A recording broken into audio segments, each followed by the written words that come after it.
October 18, 1965. A U.S. Army patrol reaches a muddy ridgeline on the border of Laos. The captain stops. He points to a line of trees and gives a strict order: do not take one step further. Because crossing that line is a war crime. Crossing that line means a court-martial. Crossing that line means the United States of America will deny you ever existed. But while the regular army stopped, 6 men in black pajamas kept walking, no dog tags, no names, carrying enemy AK-47s and cyanide pills in their pockets. They were MACV-SOG, the ghosts of the Vietnam War. The Pentagon told the public there were no troops in Laos. They lied. These men were already there, fighting 40,000 enemy soldiers alone, no backup, no artillery, and if they screamed for help on the radio, nobody was coming to save them. How do you survive in a place where the entire world says you're already dead? Welcome to the Forbidden Zone. This is the story the generals tried to burn. Once they crossed that invisible line, the rules of physics changed. The target designation was simply D1. To the men on the ground, it was the Forbidden Zone. Imagine a place where the sun never hits the ground. The triple canopy jungle is so thick it blocks out the sky at noon. Visibility is not measured in miles. It is measured in feet, sometimes inches.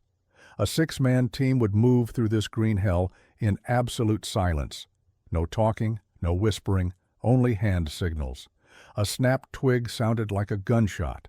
A cough was a death sentence, because they were not alone. They were walking into the bedroom of the North Vietnamese Army. This was the Ho Chi Minh Trail, a sanctuary where 40,000 enemy soldiers slept, ate, and trained, believing they were safe from the American war machine. They had no idea that 6 pairs of eyes were watching them from the bamboo. But the most terrifying part was not the enemy numbers. It was the fact that these 6 Americans were completely cut off from the world. If they were discovered, there would be no artillery support, no reinforcements, just a quiet end in a foreign land that officially they never visited. But this was only the beginning of the deception. Why were they there? Why send 6 men to face 40,000 in a country we were not at war with? The answer lies in a lie signed in Geneva. In 1962, politicians declared Laos a neutral country. The United States agreed to pull out all military forces, but the North Vietnamese laughed at the treaty. They left 6,000 troops behind and turned the border into a superhighway of destruction. Every single month, 400 tons of Soviet weapons and ammunition flowed down that trail to target Americans in the South. United States generals watched it happen on satellite photos. They screamed for permission to strike, but the White House said no. They were terrified of a diplomatic scandal. The regular army was paralyzed. A sergeant could face a court-martial just for stepping 1 foot across the border. The enemy knew this. They waved at American helicopters from the other side, knowing they could not be touched. Frustration in the Pentagon reached a boiling point. They needed a solution that did not officially exist. They needed men who were willing to become ghosts. And so, on September 21, 1965, the leash was finally cut. A new order landed on the desk of the Military Assistance Command Vietnam. The project name was Shining Brass. The mission was simple: go where the Army is banned, destroy what the Air Force cannot see. But the conditions were brutal. No battalions, no tanks, just small spike teams, 3 American Green Berets, and 9 indigenous mercenaries. But here is the catch. The gear had to be sterile. No United States Army markings, no letters from home. Backpacks bought from civilians in Sweden. Ammunition that could not be traced to American factories. It was a suicide pact signed in blood. If you were captured, the United States government would claim you were a rogue tourist or a criminal. There would be no diplomatic rescue. And yet, hundreds of Green Berets volunteered. They did not sign up for the medals. They signed up for the hunt. To survive in the Forbidden Zone, these operators had to stop looking like soldiers and start looking like pirates. Standard issue M16s were useless here. They jammed in the mud and sounded like America. So the Special Operations Group stole the enemy's weapons. They carried AK-47s so that in a firefight, the North Vietnamese would hear their own guns and hesitate. They took the heavy RPD machine gun, a weapon meant to be mounted on a tripod, and sawed off the barrel. They turned it into a handheld chainsaw that could spray 700 rounds a minute during an ambush. They ditched their heavy boots for local sandals made from old tires just to leave tracks that looked like the Viet Cong. They wore black pajamas dyed in 55-gallon drums in their backyards. They grew their hair long. They stopped bathing for days before a mission to wash away the smell of American soap. They became a mirror image of the enemy they were hunting. But the gear did not make you elite. The mindset did. This was not a job for adrenaline junkies. It required a complete psychological rewiring. An operator had to possess a patience that bordered on the supernatural. There are reports of teams freezing in mid-step for 4 hours simply because a jungle bird stopped singing. They knew that nature only goes silent when a predator is near. They learned to hunt with their noses. They could smell the enemy before they saw him. They could detect the faint, salty odor of fish sauce, the food North Vietnamese soldiers ate, drifting through the humidity. They could smell the wet canvas of a uniform from 50 meters away. They developed a sixth sense, a tingling on the back of the neck, a feeling that the jungle was watching back. And in this unit, you did not ignore that feeling. You trusted it more than your radio. But they did not just hide. They poisoned the enemy's mind. Enter quote 11, the dirtiest trick of the Vietnam War. Technicians took captured ammunition and pulled it apart. They replaced the gunpowder with high explosive meant for blowing up bridges.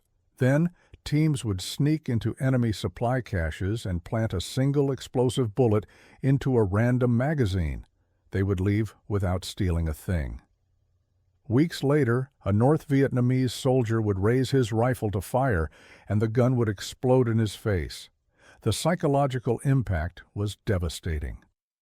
The North Vietnamese commanders started executing their own supply officers, thinking they were traitors. Soldiers refused to fire their weapons. Paranoia spread like a virus. They stopped trusting their own factories. The Americans did not just fight the enemy, they made the enemy fight himself. But no amount of clever tricks could save you when the luck ran out. October 1968, Spike Team Alabama. The team inserted into a hot zone. The young team leader, a quote 13, made a fatal mistake. His pride overruled his tactics. He refused an early extraction, thinking he could handle the contact. Within an hour, they were surrounded by hundreds of North Vietnamese regulars. The call went out, quote 14. This was the emergency code that stopped the war. Every aircraft in Southeast Asia, fighters, bombers, gunships, diverted to that single coordinate. It was hell on earth. Marine Cobra gunships emptied their miniguns until the barrels glowed white-hot, then flew back to base to reload. F-4 Phantoms dropped napalm just 50 meters from the team's position, the only way to burn back the human wave attacking them. And then, the King Bees arrived. Old unarmored H-34 helicopters flown by South Vietnamese pilots, while American pilots were ordered to stay back due to the intense fire. The King Bees dove in.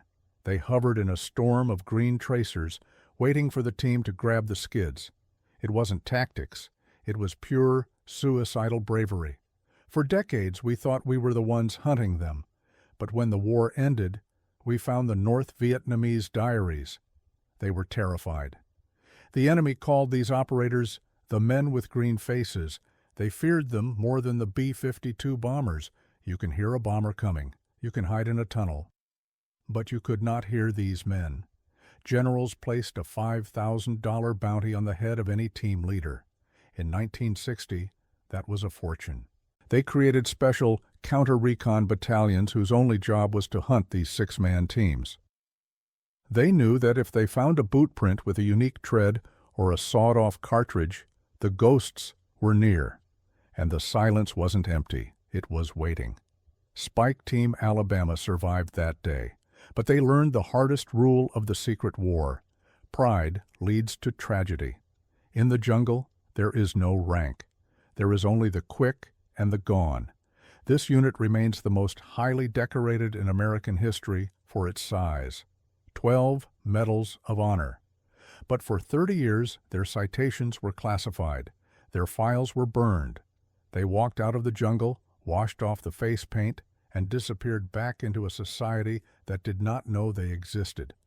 They were the tip of the spear in a war the world was not allowed to see. And to this day, buried deep in the classified archives, are the stories of the men who went into the Forbidden Zone and never came back. So why were they there? Why send 6 men to face a fate worse than tragedy in a country we were not at war with? The answer lies in a lie signed in Geneva, a piece of paper that would ultimately cost thousands of American lives.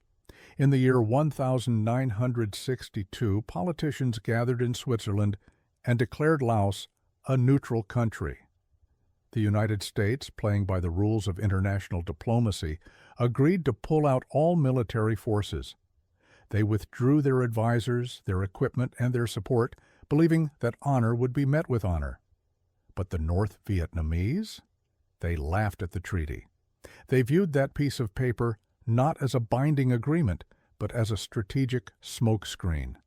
While American diplomats were shaking hands and patting themselves on the back for securing peace, the enemy was busy pouring concrete. They left 6,000 troops behind in the so-called neutral zone and turned the border into a superhighway of destruction. This was not just a trail, it was an artery of war pumping the lifeblood of the insurgency directly into South Vietnam. Every single month, 400 tons of Soviet weapons, medical supplies, and ammunition flowed down that trail to target Americans in the South. Imagine the sheer scale of that deception. 400 tons. That is a fleet of trucks moving day and night, unchallenged, protected by a diplomatic shield that the United States refused to break. United States generals watched it happen on satellite photos with a sense of helpless rage. They saw the dust clouds from the convoys. They saw the stockpiles growing. They screamed for permission to strike, to bomb the bridges, to collapse the tunnels. But the White House said no. They were terrified of a diplomatic scandal, paralyzed by the fear that admitting the war had spread to Laos would trigger a global conflict. The result was a bizarre and infuriating reality for the men on the ground. The regular army was paralyzed by its own government. A sergeant could face a court-martial just for stepping 1 foot across the border. It was a line on a map that acted as a force field for the enemy. The North Vietnamese knew this, and they exploited it with ruthless efficiency. They would ambush American patrols near the border and then simply run across the line into Laos. Knowing the Americans could not follow, they would stand on the other side of the river in plain sight and wave at American helicopters, mocking the pilots who had the firepower to eliminate them, but not the permission. It was a humiliation that burned in the gut of every soldier who lost a friend to a mortar shell that came from neutral territory. Frustration in the Pentagon reached a boiling point. The generals knew they could not win a war where the enemy had a safe haven to rest, rearm, and refit. They needed a solution that did not officially exist. They needed a way to break the rules without anyone knowing the rules had been broken. But this was merely the prelude to the most sophisticated deception in modern military history. The breaking point finally arrived on September 21, 1965. The leash was finally cut. A new classified order landed on the desk of the Military Assistance Command, Vietnam. The project name was Shining Brass. It sounded innocuous, almost bureaucratic, but it was the authorization for a shadow war, The mission was simple, yet terrifying. Go where the Army is banned. Destroy what the Air Force cannot see. Gather the intelligence that the satellites were missing. But to do this, the United States had to create a ghost force. The conditions for this new unit were brutal and unlike anything in standard military doctrine. There would be no battalions marching in formation, no tanks rolling through the jungle, no massive artillery barrages to pave the way. Instead, the tip of the spear would be small, spike teams, usually consisting of just 3 American Green Berets and 9 indigenous mercenaries. These indigenous fighters, often from the Montagnard mountain tribes, were the key. They knew the jungle. They hated the North Vietnamese.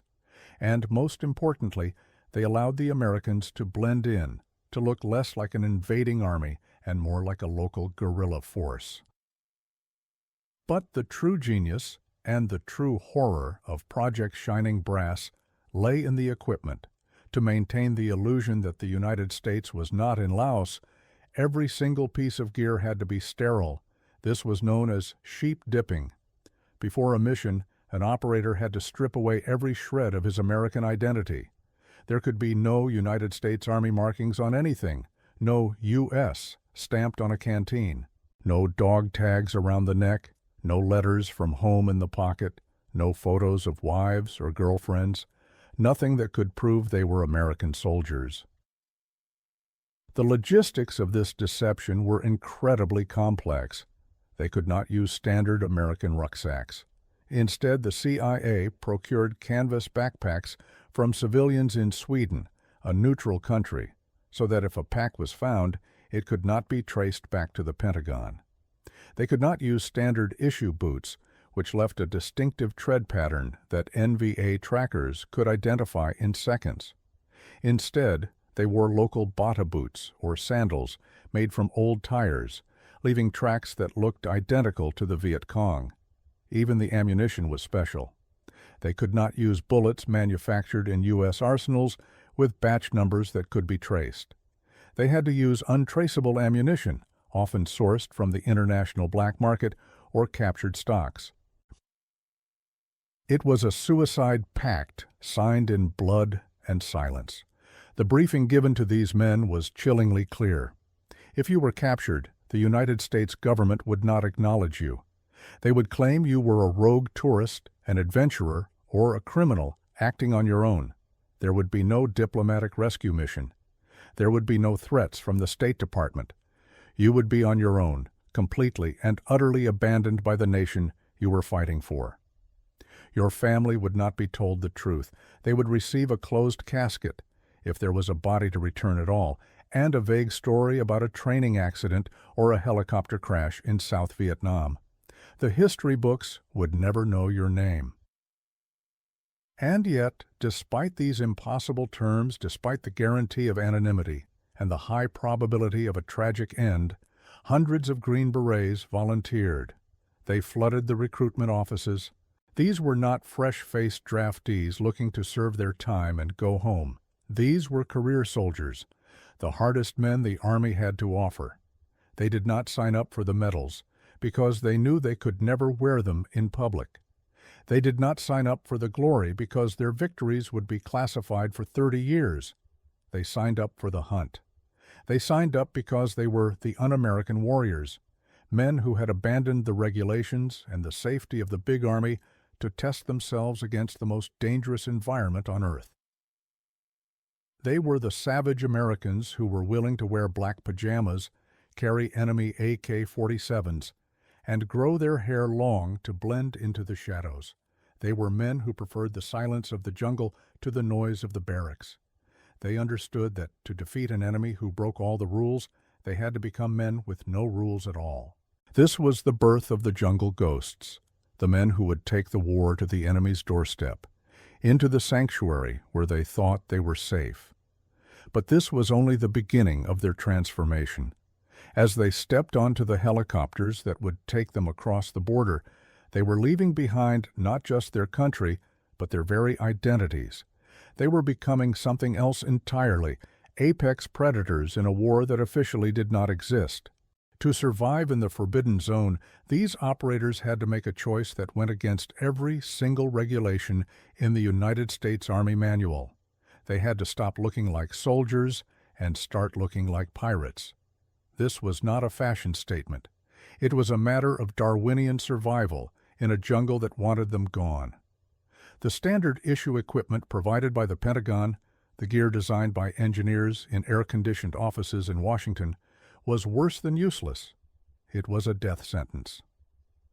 The M16 rifle, the pride of the American military-industrial complex, was a plastic toy that jammed the moment it touched the mud of Laos. It was loud, it was distinct, and the moment you pulled the trigger, the unique crack of the weapon screamed American to every enemy soldier within a mile radius. In a war where silence was the only armor, sounding like an American was the quickest way to end up in a body bag. So the men of the Studies and Observations Group did something unthinkable. They stole the enemy's weapons. They raided captured stockpiles and armed themselves with the rugged, unbreakable AK-47. This was a tactical masterstroke. When a firefight broke out in the confusing, shadowy chaos of the jungle, the North Vietnamese soldiers would hear the familiar chug, chug, chug of an AK-47 and hesitate. For a split second, they would think, is that friendly fire? Is that Comrade Nguyen shooting? That split second of hesitation was the difference between life and tragedy. It gave the SOG team the initiative, the first strike, the ghostly advantage. They were using the enemy's own engineering to destroy him. But the adaptation went far deeper than just rifles. They needed firepower that could erase a jungle ambush in seconds, but they could not carry heavy machine guns on long-range reconnaissance patrols. The standard RPD machine gun was a heavy, tripod-mounted beast meant for defensive positions. To an SOG operator, it was just raw material. They took hacksaws to these weapons.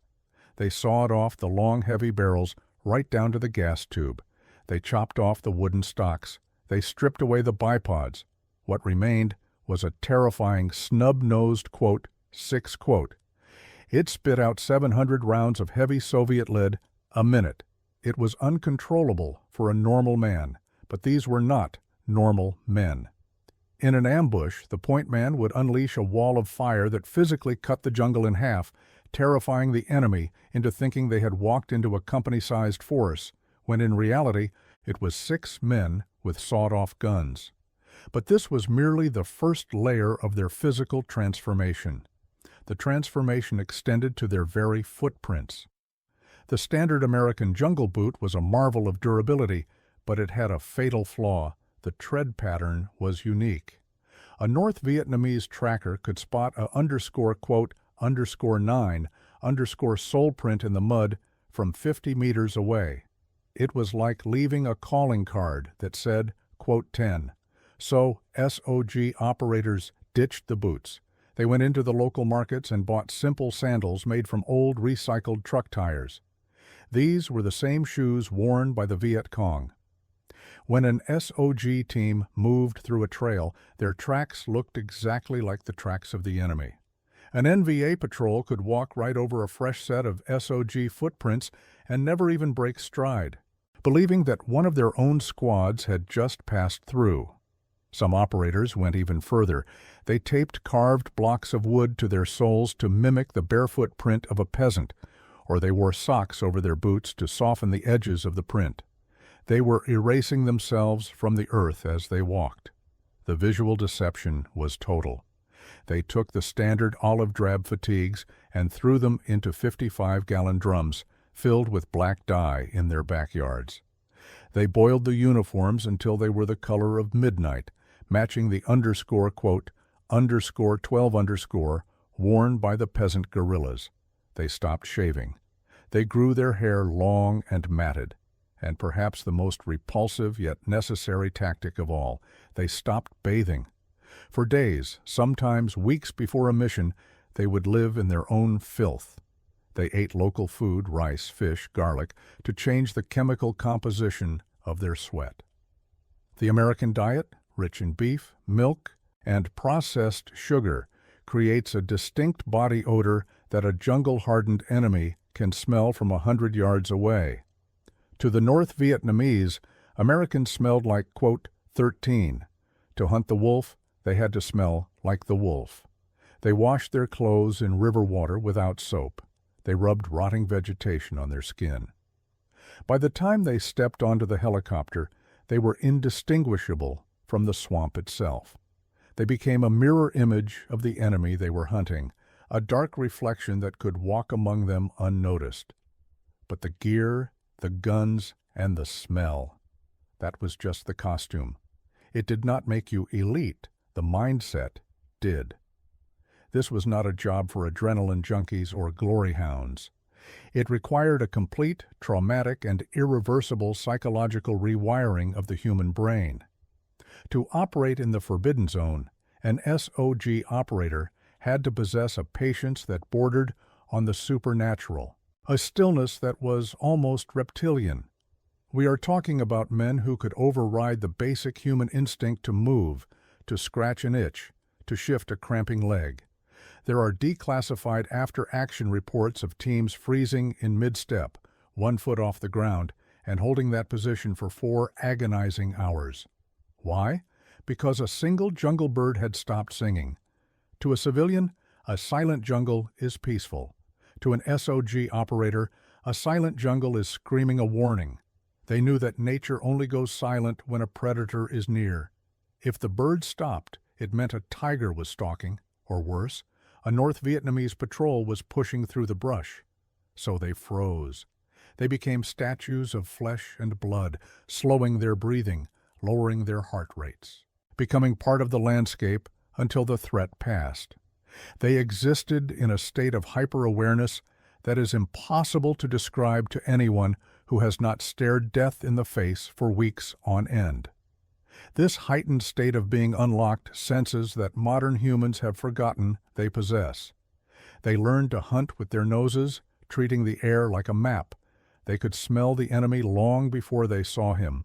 They could detect the faint, salty, fermented odor of nuoc mam, the fish sauce that was the staple of the NVA diet, drifting through the heavy humidity. They could smell the distinct, acrid scent of the wet canvas webbing used by North Vietnamese soldiers from 50 meters away. They could smell the smoke of a cooking fire that had been extinguished hours ago. They became bloodhounds in human form, processing olfactory data that would save their lives. But it went beyond the 5 senses. They developed a, quote, 18, a primal intuition that defies scientific explanation. It was a tingling on the back of the neck, a sudden coldness in the stomach, a feeling that the jungle was watching back. In the regular army, if a soldier said he, quote, 19, quote, he was told to shut up and march. In SOG, if a point man stopped and said, quote, 20, the entire team stopped.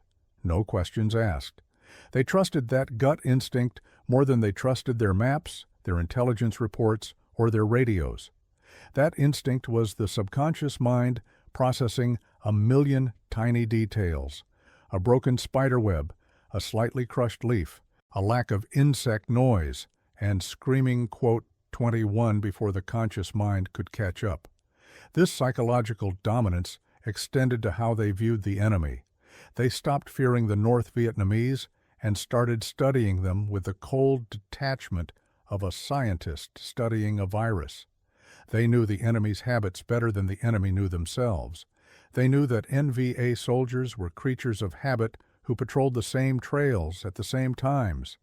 They knew that NVA commanders were superstitious, and they exploited this ruthlessly. This brings us to the psychological warfare that SOG waged, a war not of bullets but of terror. They wanted the enemy to believe they were fighting demons, not men. The operators knew that Vietnamese culture held a deep spiritual fear of the unburied dead and wandering spirits. So, SOG played the role of the ghost. When they ambushed an enemy courier, they would sometimes leave the body in a way that looked impossible, or they would leave strange, terrifying calling cards. The ace of spades became a symbol of death. SOG teams would leave a single ace of spades card on the chest of a sleeping NVA officer inside his own secure perimeter without killing him. Imagine the psychological devastation. That officer wakes up, finds the card, and realizes that the enemy was standing over him while he slept. Could have ended him, but chose to leave a message instead. The message was clear. We can touch you whenever we want. You are never safe. That officer spreads his fear to his men. The unit cohesion crumbles. They start seeing ghosts in every shadow. They start shooting at trees. They stop sleeping. A sleepless enemy is a clumsy enemy, and a clumsy enemy is easy prey. But the most insidious tactic was the audio warfare. The SOG created ghost tapes, recordings of eerie, distorted Vietnamese voices, crying out as if from the afterlife, "Daddy, come home to me. Don't die here. My soul is lost." They would hide speakers in the trees near NVA base camps and play these tapes in the dead of night. The sounds would echo through the mist, terrifying the superstitious soldiers who believed their fallen comrades were haunting them. Men deserted their posts. Some went insane. SOG didn't just want to win the firefight, they wanted to break the enemy's soul. And yet, despite this mastery, despite becoming apex predators, the physical toll was catastrophic. The jungle was not just a backdrop, it was a hostile organism.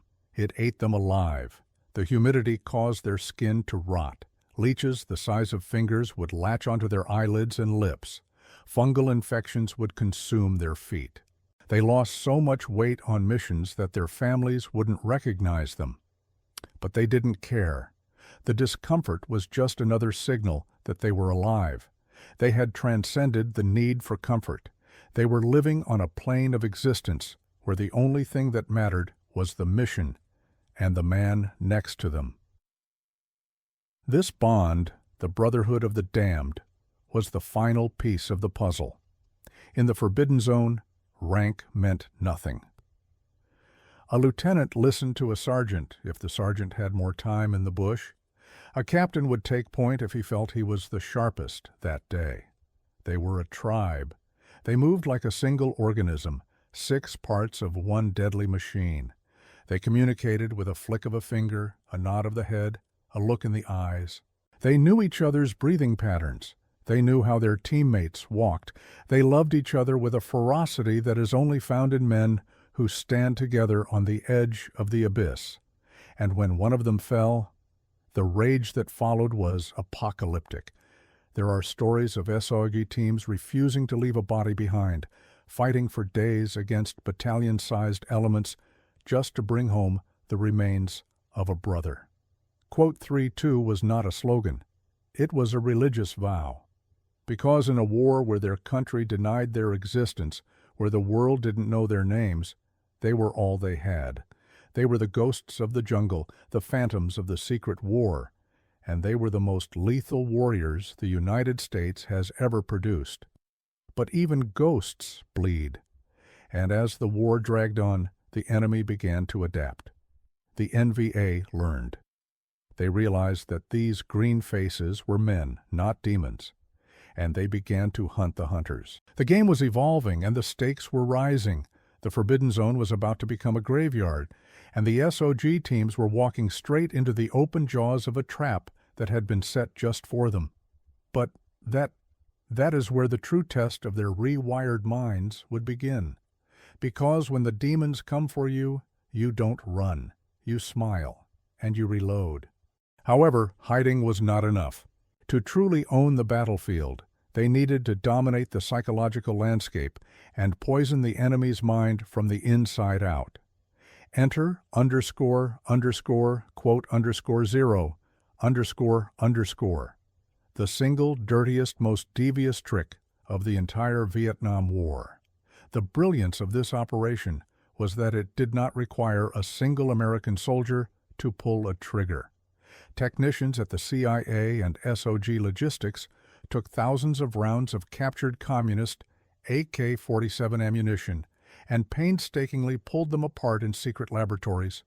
They removed the standard gunpowder and replaced it with high explosive material, the kind used to blow up steel bridges. Then they carefully reassembled the bullets so they looked factory perfect. This was sabotage on a microscopic level. But the delivery was where the true genius lay. SOG teams would sneak deep into the enemy rear, infiltrate massive North Vietnamese supply dumps, and plant a single explosive bullet into a random magazine or crate. They would leave without stealing a thing, leaving no trace that they had ever been there. Weeks later, hundreds of miles away, a North Vietnamese soldier would be in the middle of a firefight. He would raise his rifle, aim at an American, and pull the trigger. Instead of a gunshot, the weapon would detonate in his hands like a hand grenade. The steel receiver would shatter, sending shrapnel into his face and eyes. It was a gruesome, instant tragedy that left survivors screaming in confusion. But this was merely the first shockwave of the psychological bomb. The real devastation happened in the minds of the North Vietnamese commanders. They did not know about the sabotage. They assumed their Chinese and Soviet allies were sending them defective, dangerous ammunition. Reports started flooding up the chain of command, claiming that Chinese ammunition was booby-trapped. Commanders began executing their own supply officers, accusing them of treason or incompetence. Soldiers on the front lines became terrified of their own weapons. Imagine the morale of an army that flinches every time they pull the trigger. Paranoia spread like a virus through the ranks. Entire units refused to fire during ambushes. The Americans did not just fight the enemy on the physical plane, they made the enemy fight himself, turning his own tools of war into objects of pure terror. But no amount of clever tricks or psychological games could save you when the luck finally ran out. It was October 1968. The target area was known as _6_Spike Team Alabama, inserted into this green hell with a mission that seemed routine but would end in legend.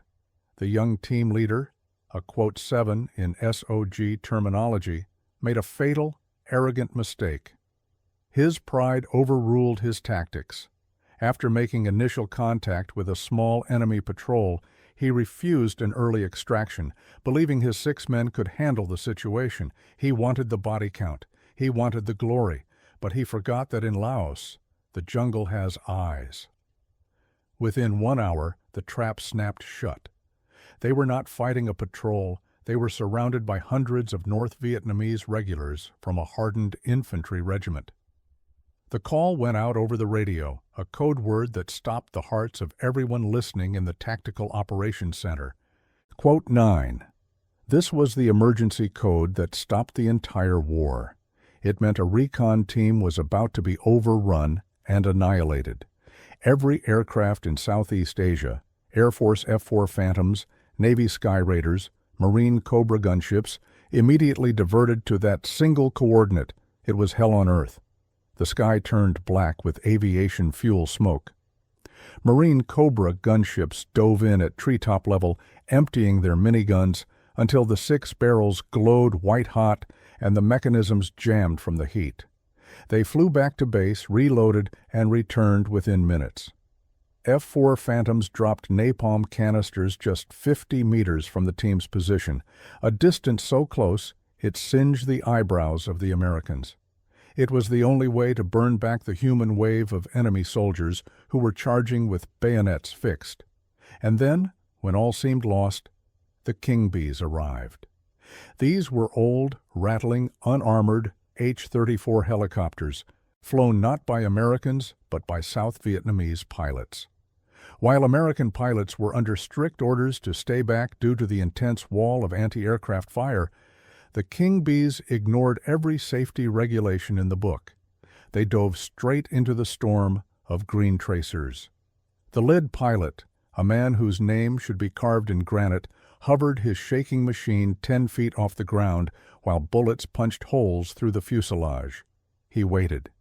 He waited while the SOG team dragged their wounded across the clearing. It wasn't tactics. It was pure, suicidal bravery. The interdependence between the Americans on the ground and the Vietnamese pilots in the air was a bond forged in fire. These pilots flew aircraft that were outdated museums compared to American tech, but their courage was state-of-the-art. They understood that reaching a team in contact meant flying into a meat grinder. They flew anyway. When American helicopters could not or would not attempt extraction, the King Bees went in. For decades, we thought we were the ones hunting them. We believed the propaganda that the Americans were the masters of the night. But when the war ended and the archives were opened, we found the North Vietnamese diaries. They told a different story. They were terrified. The enemy called these operators the men with green faces. They feared them more than the massive B-52 bombers that carpet-bombed the jungle. You can hear a bomber coming from miles away. You can feel the ground shake. You can hide in a deep tunnel and survive. But you could not hear these men. You could not hide from a knife in the dark. The fear was so palpable that North Vietnamese generals placed a bounty on the heads of these operators. They offered $5,000, a fortune in 1968, for the death or capture of any SOG team leader. They created special counter-recon battalions, elite hunter-killer teams whose only job was to track down these six-man American units. They studied the SOG tactics. They knew that if they found a boot print with a unique tread or a sawed-off cartridge case, the ghosts were near. And the silence of the jungle wasn't empty. It was waiting. It was watching. The hunter had become the hunted, and the game had evolved into a deadly stalemate where one mistake meant a shallow grave. Spike Team Alabama survived that day, but they left a piece of their souls in that clearing. They learned the hardest rule of the secret war: pride leads to tragedy. In the jungle, there is no rank. The bullets do not care if you are a captain or a sergeant. There is only the quick and the gone. This unit, the Military Assistance Command, Vietnam, Studies and Observations Group, remains the most highly decorated unit in American history for its size. 12 Medals of Honor were awarded to these men, but for 30 years their citations were classified top secret. Their files were burned in incinerators before the fall of Saigon.